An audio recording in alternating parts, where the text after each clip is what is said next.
Jean-Pierre De Bono seħu s-siġġu parlamentari ta' David Stellini l-tnejn li għadda ċeda s-siġġu tiegħu fuq 13 il-distrett.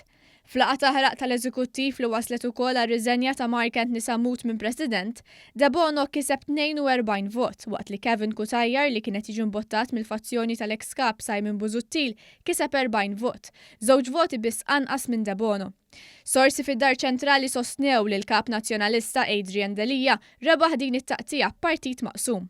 Waqt il-laqa li bdiet fl-10 ta' filgħodu baqgħet sejra madwar 4 sigħat, il-fazzjoni tal-kap Adrian Delija baqgħet tinsisti li s-siġġu ta' Stellini għandu jieħdu bidri De Bono, war li kienu li ċeda lil Delija biex sappostu fil-Parlament.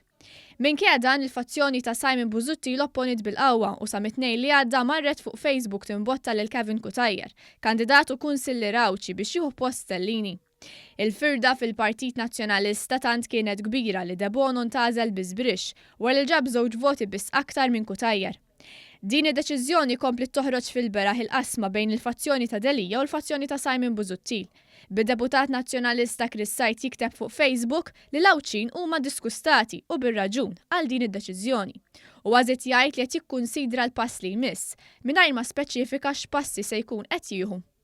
Il-kandidat Awċi Kevin Kutajjar kien determinat li jrid is-siġġu parlamentari, tant li lejlet id-deċiżjoni kiteb li kien ser id-Dar Ċentrali biex jieħu s-siġġu parlamentari li skontu kien tieħu bidritt. Id-deputati nazzjonalisti Carol Aquilina, Beppe Feneka-Dami, Teris Komodini Kakija kienu minn ta' quddiem li riedu lil Kevin Kutajjar jieħu s-siġġu parlamentari tiegħu u ħadmu qatih biex dan ma jmurx lura għand De Bono li huwa wieħed mill-ftit persuni qrib il-kap nazzjonalista Adrian Delija.